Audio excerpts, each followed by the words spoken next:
बिस्मिल्लाहिर्रहमानिर्रहीम। शुरू अल्लाह के नाम से जो बड़ा मेहरबान नहायत रहम करने वाला है। उम्मीद करता हूँ आप खैर से होंगे। अल्लाह आप शाद और बात रखे, अल्लाह आपको ढेर सारा नसीब फरमाए। आज हम आपसे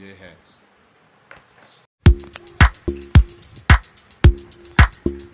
पकौड़े, सलाद, लस्सी,